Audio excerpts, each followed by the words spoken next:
Sou a Gabriele Bez da Rosa, eu nasci em 6 de abril de 88, eu sou filha da Adel e do Luciano, um casal de sulistas que vieram para Barreiras, no oeste da Bahia, para melhorar de vida. E eu nasci em Barreiras, né, logo depois da vinda deles. Morei em Barreiras muito tempo, moramos um tempo no Goiás, próximo aqui da Terra Ronca. Fui fazer faculdade fora e hoje voltamos para o oeste da Bahia, lá para a cidade de Luiz Eduardo Magalhães. E hoje estou aqui com vocês e é um prazer estar aqui conversando e contando essa história. Você disse que seus pais eram o quê? Eu não entendi. São sulistas, eles são da região sul do país, do Rio Grande do Sul. E foram para o oeste da Bahia no final dos anos 80 por conta da expansão da soja. Então meu avô era produtor de soja e eles foram para lá para produzir soja. Hoje já não estão mais nesse ramo, mas nós ficamos, a nossa família residiu lá e ficou todos esses anos. Lá na Bahia? Lá na Bahia.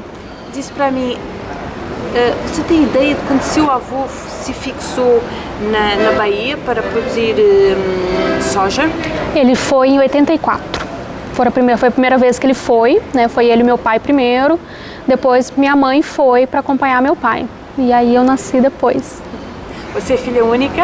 Não, eu tenho mais 2 irmãos mais novos, né? Eu sou a mais velha e os meus irmãos, um infelizmente é falecido e o mais novo está com 26 anos. E ainda vive com seus pais? O meu irmão caçula, sim, ele formou, voltou agora para casa. Eu já estou morando com o meu noivo, né? A gente está há 2 anos morando juntos. E você formou em quê? Você cursou o quê? Eu sou bióloga, então vivi a vida toda no Cerrado, fui fazer faculdade em Anápolis, que também é uma universidade estadual. E Anápolis é onde? Anápolis é próximo de Goiânia, que é a capital do estado, aqui do Goiás. E depois de formada, voltei para trabalhar. E por que você escolheu essa universidade? Eu acho que eu sempre estive muito próximo da natureza, né? A gente morou um tempo em Posse, que é aqui do lado do Parque da Terra Ronca, a gente sempre teve muito presente. Então esse espaço que a gente está tem muito da minha infância. Eu sempre gostei muito de bicho, de natureza, sempre fui aquela criança que estava enfiada no meio da roça, do mato. E no segundo grau, né, no ensino médio, conheci a biologia, uma professora de biologia, e aquilo encantou. E eu falo que a biologia ela tem uma capacidade muito grande, são muitas coisas que elas são complexas e elas se conectam e toda essa curiosidade da vida. Então eu queria fazer biologia, eu queria salvar o planeta, eu queria conhecer tudo e aí fiquei, né? Você cursou e quando acabou sua licenciatura, o seu grau, o que você fez? Eu voltei para minha cidade e na Bahia, isso, em Luiz Eduardo Magalhães depois. A minha professora do ensino médio estava trabalhando num projeto de conservação e precisava de alguém para ajudar na educação ambiental. E aí eu fui. Pensei assim, vou ficar só 6 meses. E aí acabei ficando, né, comecei como assistente de educação ambiental num projeto, na época, que trabalhava com recuperação de APPs, né, APPs são as áreas de preservação permanente, que faz parte da legislação brasileira. E fui ficando, né, virei coordenadora de educação ambiental. Esse projeto, a sede dele era onde? Quem é que pagava esse projeto? E qual era a sua função? Era na área de educação, mas qual era a sua função? Sim, então vamos lá. Eu fui para trabalhar numa instituição chamada Parque Vida Cerrado, que é uma instituição que foi fundada por uma empresa de fertilizantes, que é a Galvani, por uma iniciativa da própria família que gostava, né, que queria um espaço como aquele, que trabalhasse cerrado. Então tinha um criador de animais silvestres, tinha o viveiro de muda e tinha visita de escola. Então as escolas iam até lá para conhecer o espaço e trabalhar a educação ambiental. Era uma ONG? É uma ONG. E no ano de 2012, ele fechou uma parceria com a Conservação Internacional. 2011, que foi o ano que eu formei e vim. E aí eles ampliaram o projeto para fora do parque, para fora da instituição, para trabalhar com comunidade rural e produtores rurais. E nesse trabalho, a minha função era apoiar as atividades de educação ambiental que estavam acontecendo em escolas rurais. Então eu fui trabalhar com as crianças das escolas, a falar sobre cerrado, sobre conservação, falar sobre a importância das APPs, da conservação das áreas legais, a falar sobre água. Então o meu trabalho era criar as atividades com as escolas para sensibilizar os alunos. Então desde levar a criança para coletar semente do cerrado, para plantar, ver a mudinha, no final plantar as árvores. E é uma coisa muito legal porque algumas dessas escolas, até hoje as árvores hoje estão lá enormes, né? Então eu comecei nisso. Você deixa entender aqui outras duas coisas. Criança normalmente cola naquilo que a gente diz e segue junto, né? Mas os professores e sobretudo os pais, os encarregados de educação, nem sempre é assim. Conta para mim como é que foi de um lado e do outro. A gente teve um trabalho antes de formação dos professores na escola. Então a gente trabalhou muito com o professor na formação dele para educação ambiental. Então ensinar o professor, melhor do que ensinar, ajudar o professor a construir um bom projeto de educação ambiental.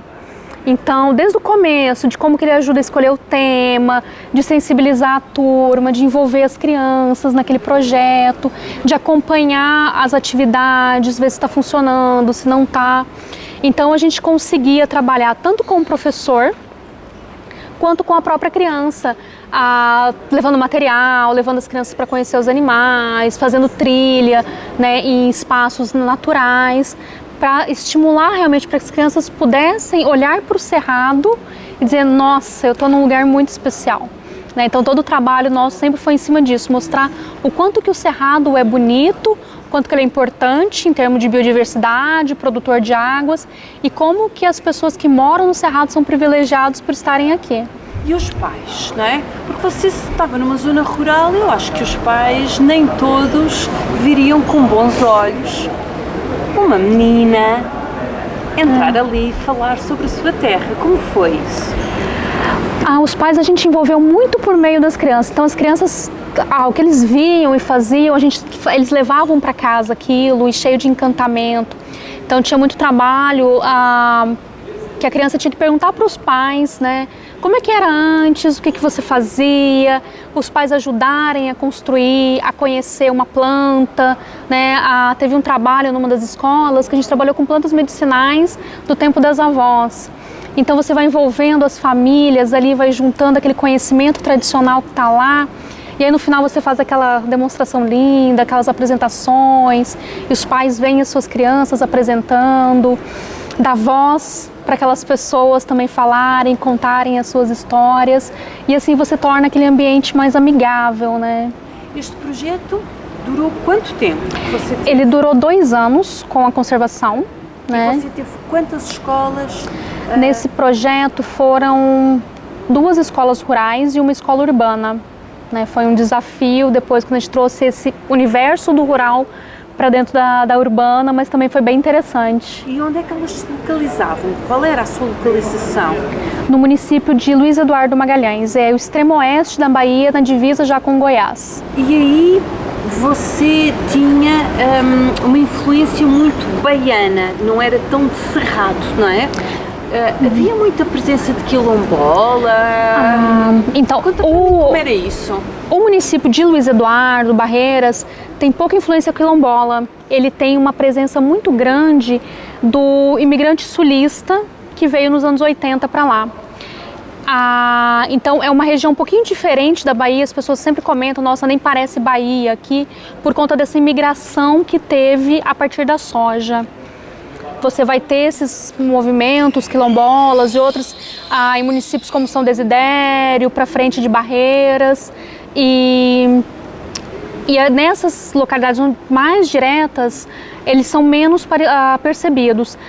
Eu fiz um outro trabalho uns anos anteriores em outros municípios e essa influência realmente acontece e ela se mistura com a própria dinâmica do extremo oeste, que é uma região conhecida por ser uma região hoje extremamente agrícola.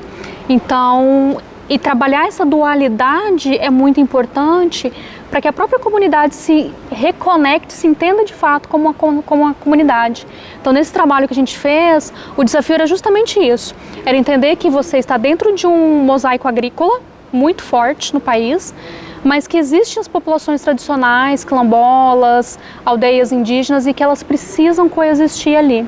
Que anos foram esses desse trabalho que você teve e onde é que eram? Isso foi em 2018 e 2019. Foi a seguir.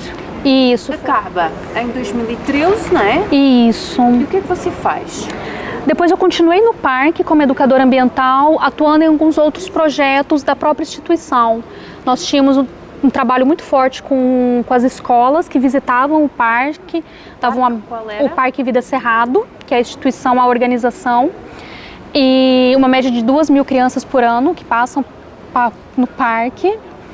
E a gente tinha muita formação de professor, então todos os anos a gente abria uma turma de formação de educação ambiental para professores do município, totalmente gratuita, onde eles podiam participar, né, tinha certificado no final, e a gente fazia essa mentoria dos professores ao longo dos anos. Deixa eu só fazer uma pergunta sobre isso, já, não vamos retomar.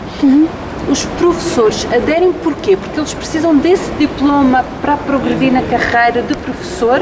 Isso é reconhecido pelo Ministério. Como é isso? A gente já teve as duas situações.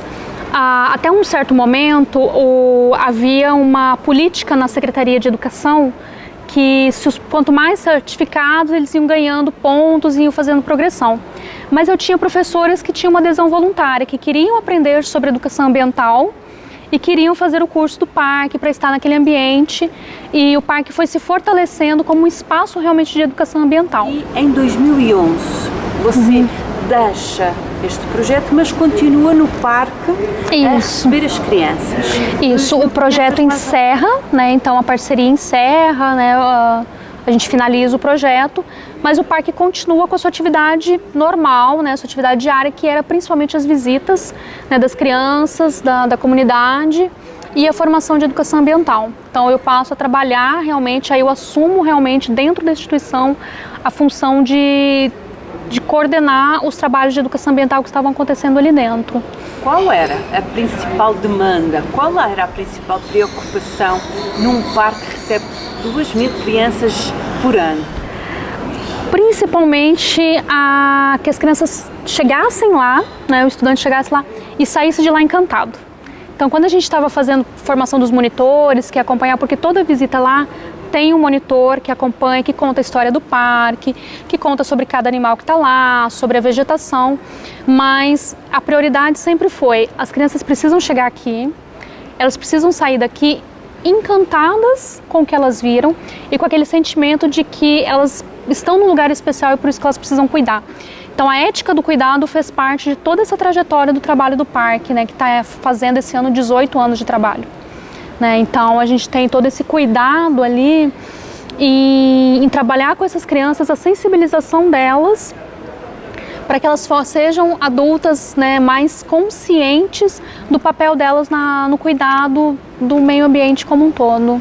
Vocês alguma vez avaliaram o impacto dessa medida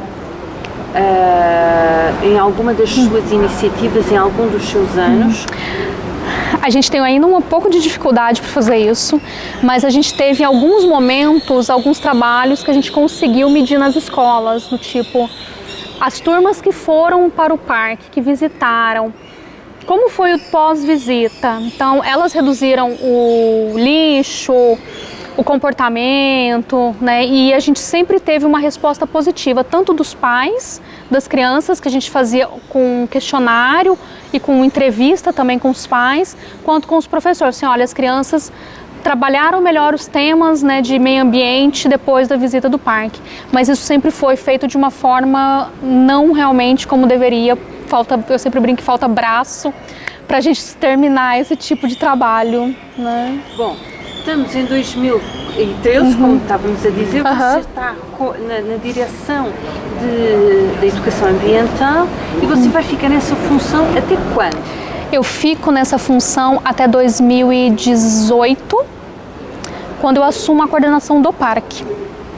Né? A gente passa aí, tem crise no setor, várias dificuldades, e eu acabo assumindo em 2018 como coordenadora.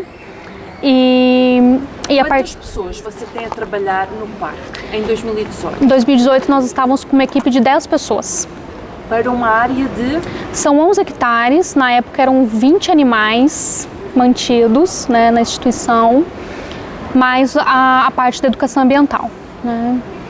E em 2018 a gente começa a repensar o próprio trabalho do parque, porque a gente sentia que a gente precisava crescer em número de parceiros e crescer em impacto também na região. Então, no momento que o mundo estava, não dava para a gente continuar só dentro. Então foi um trabalho dessa equipe toda em repensar projetos, em olhar para fora do parque, e a gente começa a construir então outras possibilidades de trabalho, além do que a gente já estava fazendo ali dentro. E então, conta para mim as principais demandas disso. A gente começa ali em 2019, a gente fecha de novo uma parceria com a Conservação Internacional, que estava fazendo um projeto na região com restauração de áreas degradadas e precisava de apoio para a iniciativa. E a gente fecha uma parceria com eles para trabalhar a restauração, né, em algumas propriedades, para mobilizar a cadeia da restauração. Então a gente volta para um assentamento que a gente trabalhou em 2011 para buscar coletoras de sementes. Mulheres que coletam sementes que a gente aprenderam em 2011, né? Os projetos de restauração não aconteceram na expectativa que a gente queria em 2012 e entra a década da restauração e isso ganha hoje um novo peso. Então a gente forma de novo a rede de coletores, forma uma associação com eles junto com a CI e começa um trabalho piloto na região de monitoramento de fauna. Então a gente coloca câmera trap em fazenda de soja no oeste da Bahia. E aí a gente muda tudo e aí vem a pandemia. O que são coletoras de sementes? São hoje as mulheres lá de um assentamento rural, de uma vila. Elas vão para o mato, colhem sementes nativas e vendem para a gente plantar e recuperar a área degradada. Então eu planto e eu pago coletoras no assentamento, né, por meio de uma economia verde, solidária, movimentando uma cadeia feminina para gerar renda para aquelas mulheres que não tinham outras fontes de renda no assentamento. Quem são essas mulheres? Elas são quilombolas? A gente chama no Brasil de assentadas, são pessoas que não tinham terras e foram pelo governo colocadas nessas comunidades para plantar, mas infelizmente com pouco recurso, né, sem assistência técnica, então tem dificuldades realmente de desenvolver esse trabalho. Então a gente traz uma fonte de renda extra para elas, e principalmente para a mulher. Para elas saberem como colher? Como colher, qual a época certa, como guardar a semente para ela não estragar. Né? Hoje a gente tem com elas, a gente formou a associação mesmo, então elas têm nota fiscal, emite venda, tem um agrônomo que é a responsável técnica, que trabalha com a gente, tudo direitinho, dá treinamento, formação, a gente capta outros projetos para fazer desenvolvimento comunitário, então assim, é uma comunidade que a gente abraçou mesmo para melhorar a vida delas e ao mesmo tempo a gente conseguir ter semente suficiente para a restauração. Estamos a falar em 2018 de quantas mulheres e em 2024 de quantas mulheres? O projeto começou oficialmente em 2020, então a gente levou em 2018, 2019, escrevendo, pensando, refazendo o projeto. 2020 ele começa, aí vem a pandemia. Foi aquela, né, confusão toda, mas a gente conseguiu, né, dentro das limitações, manter na época um grupo de 12 mulheres. A gente terminou o projeto com 20 e hoje a gente está formando mais pessoas e a minha expectativa é chegar no final desse ano com pelo menos 70 coletores em 3 regiões diferentes, 3 comunidades diferentes. Então, além do que eu já trabalho, mais 2. Quando acaba o projeto? Acaba quando? Eu tenho um novo projeto que vai até o final do ano. Mas você disse de 2018 a 2020 escreve o projeto, e 2020 começa, e quando é que termina? Ele termina em meados de 22, se eu não me engano, maio ou junho de 22. Depois disso a gente capta um outro projeto para restauração. Mas ainda é o de 2020-22. Você tem ideia de quantas sementes você conseguiu recolher e quantas conseguiu semear? A gente vai ter aí uma média de 1.000 quilos de sementes, se não me falha a memória, que foi nesse primeiro ano. A gente fez que deu ali 10, 25 hectares de área. Uma área de 10 e outra área de 15. E essa área semeada em que você... É uma área que governamental? É uma... Particular. São áreas que a gente precisa, uma delas é próxima do parque, né, fica em frente, onde a gente criou uma vitrine de restauração. Por que isso? No Cerrado tem muita dúvida ainda de como se restaurar o Cerrado. Então, e no oeste da Bahia, o tradicional ainda era muda, que a gente sabe que é caro, é difícil, né, tem um tempo muito lento, e a gente plantar a semente no chão. Então a gente criou quando já é grandinho. A plantinha, isso, no saquinho. Então assim, é muita gente para fazer. E essa técnica que a gente traz, que ela foi desenvolvida no Xingu, né, pelo ISA. Você pega todas as sementes, eles chamam de muvuca, né, que é de mistura tudo. Mistura um monte de semente, põe na terra e semeia mesmo. É uma técnica que teve muita contribuição indígena, inclusive, para entender como funcionava. E a gente entende que no Cerrado ela é muito mais rápida, né? Áreas planas, então você pode até mecanizar, colocar isso dentro de uma plantadeira e vai embora. Então a gente teve ali naquela época em torno de 1.000 quilos de sementes. Hoje, o último ano, a gente comercializou quase 4.000 quilos de sementes com essa associação. 4 vezes mais em 2 anos? Não, desculpa, agora em 23. Né? Okay, então, 4 anos. Em 4 anos, portanto, vocês duplicam a cada ano? A expectativa é essa, que a gente vá duplicando de ano em ano, porque tem muita área para restaurar e a gente sabe que eu preciso manter essas pessoas ganhando dinheiro, né? Então, a gente tem trabalhado e a coleta de sementes, ela depende da quantidade de áreas que eu consigo para restaurar. Então é um trabalho que eu tenho uma equipe lá no assentamento e eu tenho uma equipe lá na propriedade, negociando com o produtor, falando assim, olha, eu te ajudo no custo, vamos fazer, né? Como é com o produtor, não é? O produtor tem a sua fazenda, ele não vai querer dar para replantar, não é? Para fazer reflorestamento. Como é isto? Muitos produtores têm as suas reservas, as suas APPs, porque é uma obrigação legal, mas nem sempre essa APP, essa reserva está 100%. Então ele tem o que a gente chama no Brasil de PRAD, que é um documento onde ele se compromete que ele vai fazer, isso junto ao governo, mas ele tem 20 anos. Então eu chego para o produtor e falo assim, produtor, em vez de você fazer isso em 20 anos e fazendo de pouquinho, vamos fazer um número maior, eu te ajudo esse ano porque eu tenho um recurso de um outro parceiro, de um financiador. Então eu entro com a técnica, uma técnica diferente, entro com as sementes que a gente adquire da rede e o produtor entra com a mão de obra. Ele entra com o maquinário, com o peão da fazenda, então a gente faz uma divisão de tarefas e custos para aumentar, né, o tanto de área que a gente precisa restaurar e que ajudar o Brasil a bater as suas metas de recuperação de área, né? Esse proprietário, você tem algum que tenha virado o eixo, ou seja, tenha deixado a lógica mercantilista de negociador e tenha passado a ter uma maior preocupação até na sua área de cultivo com agrotóxico, etc. Você tem algum caso desse? A gente tem um produtor que a gente gosta muito de trabalhar. Lá eu já fiz restauração numa área dele. A gente faz monitoramento de fauna com ele, já fez captura de lobo-guará, que é um dos trabalhos que o parque desenvolve também. E ele tem excedente de reserva, ou seja, ele poderia abrir a área e ele sempre fala, eu não vou mais abrir. O que eu tenho aqui tá bom e o resto é para conservar mesmo, é para cuidar, para ficar para gerações futuras. Então sempre que eu brinco assim, quando a gente está desmotivado, a gente vai conversar com ele, né? Porque ele tem esse olhar diferente, né? E ele ajuda a gente muitas vezes a conversar com outros produtores também e a entender que, olha, não é parar a sua produção. A gente entende que esse é o seu negócio, mas a gente pode tornar o seu negócio melhor, mais sustentável. E o que eu quero não é parar o setor agrícola, é que as reservas e as APPs, elas cumpram a sua função de serviço ecossistêmico. Então, todos os produtores que a gente tem trabalhado hoje, esse também é um papel nosso de identificar, porque já que eu estou financiando parte desse recurso, tem que ser um produtor que realmente entenda do trabalho como um todo, de que aquela semente que está plantada veio lá de uma coletora de semente, que melhorou a vida Quantos produtores vocês têm agora e quantos tinham quando em 2020 vocês arrancaram?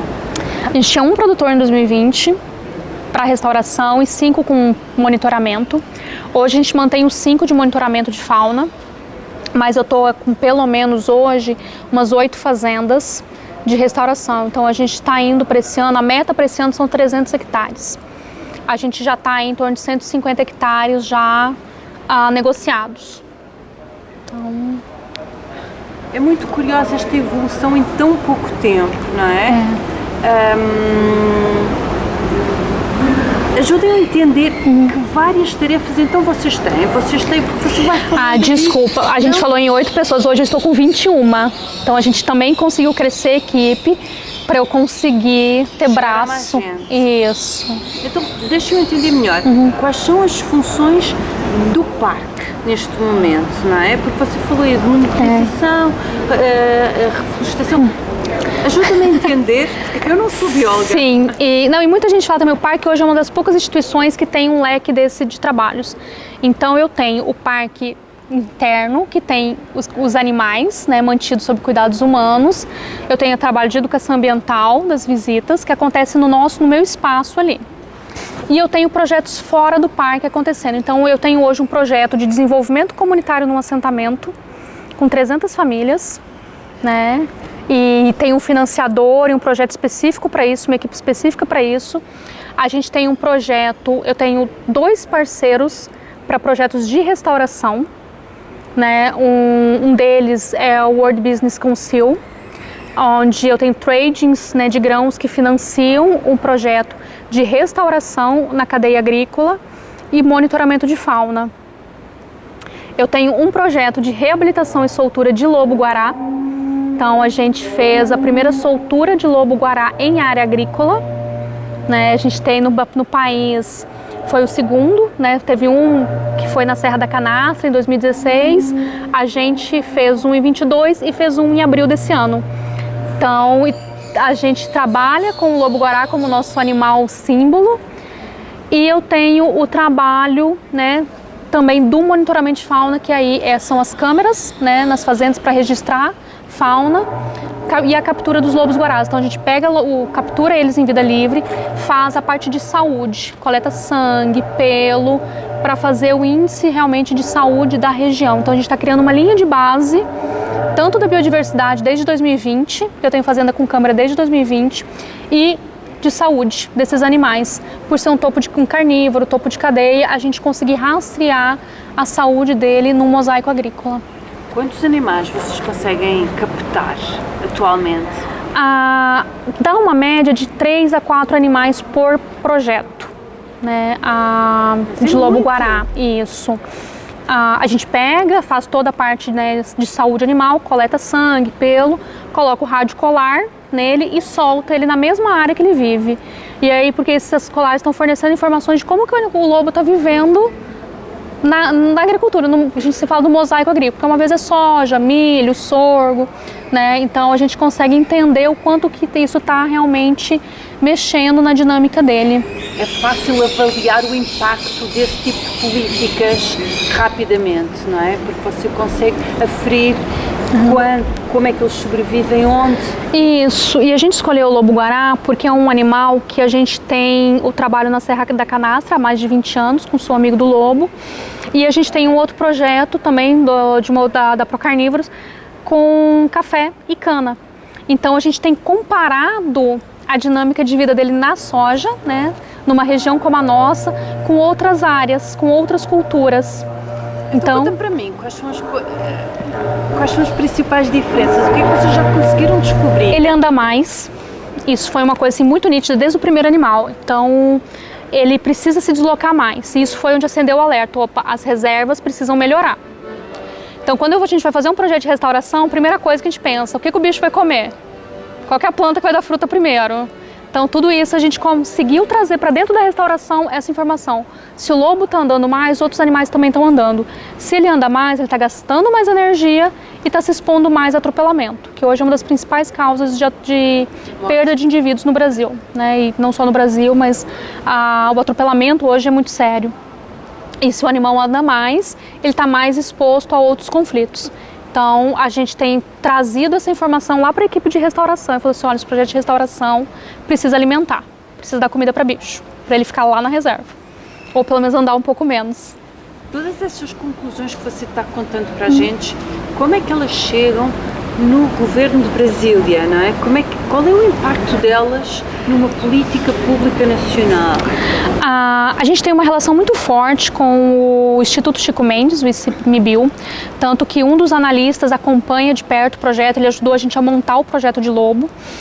E o parque, hoje eu faço parte do PAN, que é o Plano de Ação Nacional para Conservação de Espécies Ameaçadas, de canídeos ameaçados, né? Então, todas essas informações a gente leva anualmente para dentro do ICMBio para discutir os resultados, para mostrar os resultados, tanto de impactos, mas também daquilo que a gente está fazendo dando certo, para poder levar isso como modelos e tentar propor, né, futuramente políticas. Então me ajuda a entender o que é que esse órgão governamental, como se chama? Instituto Chico Mendes, de Biodiversidade. Como é que ele acha, qual é a imagem que ele tem do Cerrado, não é? Porque se de repente você leva para lá aquilo que está fazendo aqui, não é? Com o Lobo-Pará, com Guará e com tudo o resto que você acabou de contar, qual é que é a imagem que tem do Cerrado, não é? O que é que eles acham sobre o Cerrado? Graças a Deus está melhorando. Eu falo assim, o Cerrado ele já foi por muito tempo negligenciado, né, como um lugar pobre. Hoje eles sabem que é a savana mais rica, né, e que é a última fronteira agrícola do país. Então precisa olhar para o Cerrado com muito cuidado, porque as políticas, o crescimento populacional está vindo para o Cerrado. Então as cidades estão crescendo, estão saindo dos grandes centros, né, do litoral e vindo para o interior do país. Então o governo tem olhado para isso, tem entendido essa dinâmica e o Cerrado tem sido buscado várias iniciativas no Cerrado para que realmente a gente possa entender o que está acontecendo, como que as populações, qual que é a dinâmica que está acontecendo ali.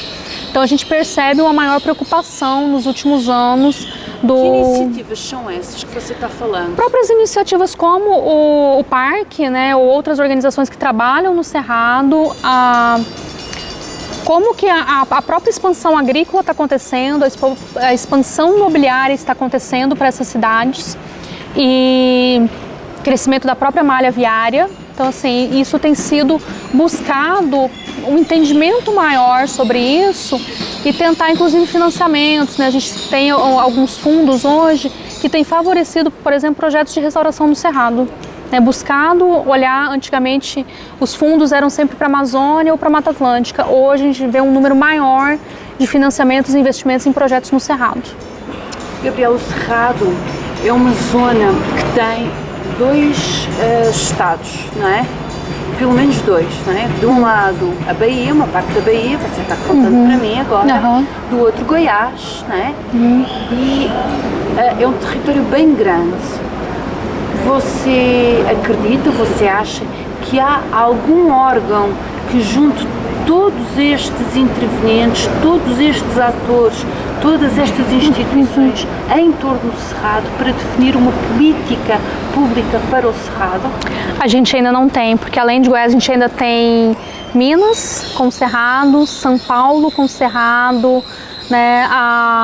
O próprio Pantanal pode ser considerado uma zona úmida. Alguns estados, a Mata Atlântica tem o PAN Mata Atlântica, que é o Plano de Ação Nacional para a Mata Atlântica, e a gente ainda não tem para o Cerrado. Por quê? Porque não era uma necessidade antes, mas hoje a gente já ventila, a gente já escuta falar na necessidade da gente ter realmente grupos de trabalhos que façam essa integração, porque de fato o Cerrado abrange muitos estados, e estados diferentes, com realidades muito diferentes. E, na sua opinião, quem deveria tomar a liderança desse trabalho de mediação, não é? Estamos a falar aqui de uma ligação, porque você trabalha a biologia, mas há de certeza quem trabalha a antropologia, sim, não é? Como é que você vê que podia ser uma política pública? Qual é que é a demanda fundamental neste momento para o Cerrado em relação a uma política pública? Eu acredito muito no poder que o próprio Ministério do Meio Ambiente teria, né, ou por meio do ICMBio, que é o órgão do Ministério, autarquia que trabalha com conservação de biodiversidade, para que se faça realmente essa integração, que se reúna pesquisadores de diferentes áreas. Então o ICMBio já tem essa prática com os planos, e o Cerrado ele tem realmente populações muito diversas acontecendo, e a gente tem um processo de migração ali acontecendo. Então eu tenho aquela população tradicional que mora ali e eu tenho uma população nova chegando ali. Então a gente precisa realmente de um grupo multitarefas, né, um grupo multissetorial, para que possa olhar principalmente a gestão da expansão para o Cerrado, tanto imobiliária, agrícola, viária, para que a gente possa pensar em cidades mais sustentáveis, né, em cidades mais resilientes, em estradas e infraestrutura mais resiliente. O Cerrado, diferente da Mata Atlântica, que é úmida o ano inteiro, o Cerrado tem 2 estações muito características, e isso precisa estar envolvida na resiliência das cidades, das infraestruturas e das pessoas que estão ali. Você falou agora muito das pessoas. Vamos então focar aqui um bocadinho nestas comunidades, não é? E vamos focar sobretudo na comunidade de mulheres que você disse que ajudou a criar. O que eu queria entender agora é essa associação. Conta para mim um pouco quem é essa associação de mulheres coletoras que você ajudou a criar. Quando, como e porquê? A rede de coletores do oeste da Bahia, essa relação nossa com elas começa lá em 2011, quando a gente fez os primeiros trabalhos ali de coleta de sementes, mas a restauração não engrenou como a gente achou que ia engrenar lá em 2011 com o Código Florestal. E a gente fez alguns trabalhos pontuais, mas em 2020, né, veio a década da restauração e a gente vê uma oportunidade de voltar e dizer, olha, lembra aquele projeto lá de 2011? Vamos voltar, vamos continuar? Então a gente trabalha com elas reagrupar essas pessoas, trazer essas pessoas para dentro de uma associação e ajudar elas a pensar como associação. Você precisa ter uma nota fiscal, você precisa ter um CNPJ para poder vender legalmente o seu produto, você precisa ter o seu grupo de trabalho, o que é uma diretoria, o que é uma associação. Então assim, eles vão ter daqui uns dias, por exemplo, uma formação só sobre associativismo. A gente já pensou com elas fizeram um evento pra gente só com coisas do Cerrado. Então, doce de maracujá do mato, pão de jatobá, doce de buriti, que são coisas que elas faziam na casa delas. Eu falei assim, por que a gente não transforma isso num produto? Então, a gente está com um projeto agora que está ajudando elas a pensar como fazer esses produtos. Então, eu falo que tem um carinho muito grande por essas pessoas, porque a gente se apega na história delas, sabe? Mulheres que são muito batalhadoras, que criam os filhos com uma dificuldade, num território super abandonado, né, distante do poder público. E você poder chegar na casa dela no final do ano, ela dizer, olha, eu reboquei a parede com o dinheiro da semente, pra gente é uma coisa que não tem preço. Saber que essas pessoas só precisam de alguém para pensar uma oportunidade e fazer toda a cadeia, porque não é só ensinar ela a coletar, eu preciso saber quem vai comprar a semente dela. Qual é a principal dificuldade desta mulher? É acesso à educação? É acesso à formação, como você está dentro, de educação, formação?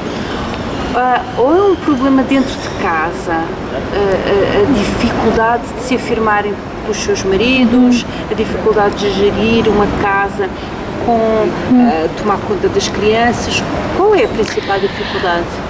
Tem um pouco de tudo ali, né? Se você pensar que nem todas, né, conseguiram acessar o ensino médio, tem até 4ª, 5ª série, né, que são os anos básicos da educação no Brasil. Então, elas vão ter mais dificuldade para ler, para escrever, para entender um contrato, às vezes, para fazer uma negociação. Algumas delas têm conflitos familiares e a gente não pode intervir diretamente, mas o que a gente busca? A gente trouxe uma técnica para o nosso projeto que a gente chama de TCI, a Terapia Comunitária Integrativa. São rodas de diálogos.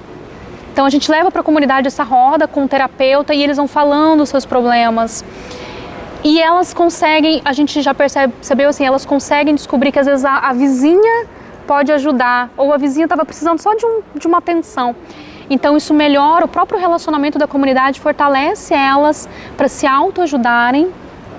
A gente fez um curso sobre empreendedorismo feminino para elas aprenderem a calcular preço, né? Porque tem a filha faz crochê, mas quanto que ela cobra no crochê dela, né? A gente Falaste de cerca de 70 mulheres, não é? Isso. E elas têm todas o mesmo perfil, não é? Mas elas querem todas o mesmo, ou seja, elas buscam através desta associação um salto ou elas querem sair de lá? Todas elas têm uma relação muito próxima com a comunidade e a gente busca não tirá-las de lá, mas tentar tornar aquela região, aquele local melhor para elas. E a gente tem trabalhado muito disso, olha, a comunidade engajada pode melhorar. E o que elas querem realmente é um salto ali, ter uma casa melhor, ter o carrinho delas, sabe, poder botar o filho numa faculdade, né? Então a gente vê que os sonhos da maioria ali é realmente melhorar de vida ali, né? Poder produzir mais no terreno da casa delas, né? Poder produzir a horta, ter as galinhas dela. Mas principalmente a gente escuta muito isso, né? De eu quero que o meu filho tenha uma vida melhor, né? Elas vêm sozinhas ou elas trazem as filhas com elas? Alguns trazem os filhos junto, né? A gente sempre pede para não levar as crianças, né, pro mato, porque é perigoso. Mas quando a gente faz os encontros, principalmente quem tem criança mais nova, acaba trazendo. E a gente vai criando essa formação ali.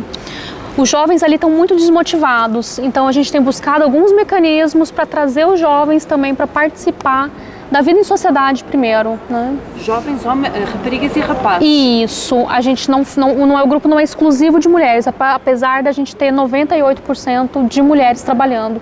Eu sempre falo que a coleta é uma coisa delicada. Então o homem vai muito mais pro braçal, arrancar mais assim, aquela parte fina é da mulher. Mas, Gabriela, você ao empoderar estas mulheres, você está criando aqui, ou não, um conflito em casa. Como é isso? Essa é uma coisa que a gente está sempre atenta, né, no projeto, é uma das coisas que a equipe, a gente tem uma assistente social. E a gente traz muito assim, a gente sempre convida os dois. Então assim, o grupo que a gente trabalha hoje, que está associado mesmo, a gente conhece a família inteira. Para que eles tenham essa sensação de que, não, lá a mulher pode ir. Né? Não, vai melhorar para a família. Né? Mas é um trabalho que toda vez que a gente conversa com outros projetos que trabalham com desenvolvimento comunitário, assim, a linha é muito tênua, né, da mulher não ir mais porque o homem não deixa. E como é um grupo muito próximo, né, todas elas se conhecem muito bem, algumas situações ali elas mesmas já aprenderam a gerenciar. Por exemplo? Né? Teve uma mulher que o marido queria sempre estar junto. Ela não ia se ele não fosse. E aí as próprias mulheres ali, o grupo dela, assim, olha, só vai a gente está em tal lugar, né? Aí botaram ele de motorista. Assim, então tá bom, você vai ser o motorista da turma. Aí depois ele foi entendendo que estava tudo bem. Então, mas a gente está sempre atenta, tanto que a gente trouxe para o projeto uma assistente social para ficar de olho realmente nessas situações de violência, né, de conflito de interesses, de perda de direitos, para trabalhar. Aquele grupo de autoajuda, não é de autoajuda, é de terapia que você falou, ele se reúne periodicamente ou como é? A gente faz o projeto por número de rodas. Então, ano passado a gente foram 30 rodas. Esse ano no projeto a gente conseguiu 10 rodas, né, no projeto. Para um ano? Para um ano, né? E aí a gente está tentando buscar, né, para mais rodas para o ano que vem. E o que a gente tem tentado é tentar formar alguém dentro da comunidade que possa dar continuidade nisso. Mas a gente percebe que elas começaram a entender a força do diálogo, né, do conversar entre elas, né. Você foi falando aqui ao longo desta entrevista em produtos que são feitos dentro da comunidade. Estes produtos têm um selo ou você acha que valia a pena ter um selo e que tipo de selo podiam ter? A gente tem buscado isso, a gente tem feito assim, a gente faz experiências, né? Então, eu cheguei um dia lá, elas tinham feito biscoito de jatobá. Eu nunca tinha comido, né? Porque o jatobá tem um cheiro muito forte. É maravilhoso, porque ele é doce. E aí a gente fez um café da manhã, um evento no parque. Eu falei assim, ó, encomenda tudo lá no assentamento. A fulana faz o doce, o pão de não sei quem, para estimular elas. Aí a gente ajudou a precificar tudo que ela gastou. E a partir disso a gente tem feito experiências para saber o que de fato elas conseguem produzir, o que elas têm matéria-prima. Mas no projeto de desenvolvimento comunitário, O objetivo final deles é a associação ter o selo do produto, realmente comercializar produtos de origem da sociobiodiversidade. Primeira coisa é o SIM, que é um registro na vigilância sanitária do município, para daí eles poderem ir para mercado e poder vender com nota fiscal esses produtos. Mas a gente ainda está realmente na fase do mostrar para elas que elas podem fazer mais coisas, né? E trazer essas experiências e entender, porque depois vai para reformar a associação, porque daí precisa ter uma cozinha adaptada, precisa ter todo esse espaço dentro das regras da vigilância no Brasil, né? Esta matéria-prima que você falou é a matéria-prima que elas conseguem garantir e para escoar o produto, não é? Para fazer chegar a um sítio como é. Esse é o outro desafio e essa é uma das coisas que eu sempre falo nos projetos, assim, olha, antes de eu trabalhar com vender um produto, eu preciso saber quem é o meu comprador e qual que é a demanda dele, que foi o que a gente fez com a semente. Porque se eu quiser, uma comunidade põe 10 mil quilos de semente, mas eu vou vender quanto? E aí gera uma frustração. Para os produtos, para o biscoito, para o doce, a mesma coisa. Então o primeiro passo é, o que ela precisa ter de documento para vender? Segundo, qual é a logística para o produto sair do assentamento e ir até o mercado? Então tudo isso a gente está avaliando e construindo junto com a associação. Então a gente tem um trabalho junto com um consultor que está olhando tudo isso com elas. Porque o que a gente quer, assim, quando o projeto sair, elas conseguem se reinventar, se elas precisarem, elas entenderam como é que é a dinâmica.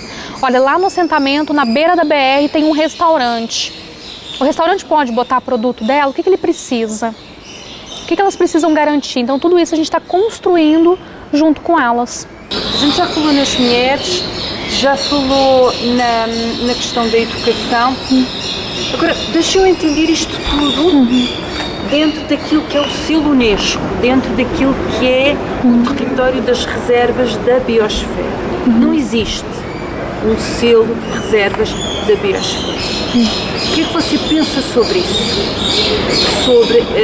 Existe uma classificação, mas essa classificação é uma classificação que tem que ter em conta a pessoa, o produto, a terra.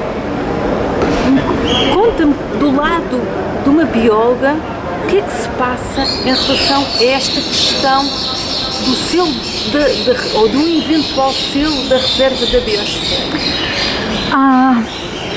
A Unesco, ela tem uma capacidade, um selo que venha da Unesco nessa proporção, ela tem uma capacidade de validar projetos como esse, por exemplo, ou outros projetos que aconteçam nesses territórios dentro da biosfera, né, de reservas da biosfera. E valida para quem? Para outros financiadores, para o mercado que está comprando, porque assim, uma coisa é uma associação lá no assentamento no oeste da Bahia, que ninguém conhece, mas se esse produto chega com um selo na Unesco, ele passa a ser olhado diferente, ele passa a ser não só valorizado, mas ele já passou por uma chancela de que isso é bom, não só bom quanto o produto, mas ele tem um rastro de sustentabilidade. E isso é o que as pessoas têm buscado hoje. A gente percebe que as pessoas têm buscado cada vez mais... Mas que pessoas? O consumidor. Não só o consumidor final, mas quem está financiando, apoiando, colocando no seu estabelecimento, se ele consegue rastrear esse tipo de produto, né? Em termos de sustentabilidade mesmo. Está vindo de um local correto, está vindo de um processo que traz equidade de gênero, sustentabilidade, tudo isso. Gabriela, mas aí no meio há uma intermediação muito grande a fazer, não é? Quando a gente pensa no selo, você precisa pensar que alguém tem que validar isso, né? Há um processo de fiscalização por trás. Por isso que esses selos são tão importantes, né, e são buscados, porque a associação não tem recurso para isso, né? E elas sabem que têm esse valor, elas sabem que estão a habitar num território que é muito importante para o resto da humanidade. A gente tem trabalhado muito isso com elas, sempre. Isso para mim. Desde o começo, a gente sempre fala, porque assim, no começo, para que semente, né? Para que Então você começa a falar da biodiversidade do cerrado, da savana mais rica do mundo, começa a mostrar para elas sobre os animais que a gente tem registrado. A gente fez uma entrevista para uma matéria numa fazenda que a gente foi plantar. E a gente levou elas para dar entrevista lá na propriedade, junto com o proprietor. Então, quando elas viram as sementes do trabalho do ano todo delas, entrando na máquina, sendo plantado, elas ficaram muito emocionadas. Porque elas viram para onde ia e elas já começaram a pensar, nossa, daqui 10 anos essa mata está recuperada. Né? Então, a gente tem sempre falado isso, que elas são a base de todo o processo de restauração no oeste da Bahia. Em termos de apoio estadual, o que é que você acha? Você acha que neste momento a Bahia ou Goiás estão mais envolvidos com o Cerrado? Eles têm buscado, a gente tem visto um movimento, né, dos estados em buscar entender e apoiar os projetos. Né? Você sente isso mesmo dentro do parque? Já não falo na associação, dentro do parque? Sim. A gente tem sentido um movimento que vem dentro dos governos, a própria necessidade, essa pressão que tem vindo externa, né? E eles têm tentado correr atrás de validar os seus territórios, né? De monitorar a área degradada com mais intensidade, saber onde estão os projetos de recuperação, saber os projetos de conservação, o que está acontecendo. A gente tem percebido esse movimento, né? As próprias iniciativas das secretarias, a gente vê que eles têm criado mais projetos em relação a isso. E você consegue situar no tempo quando é que isso começou de uma forma mais forte?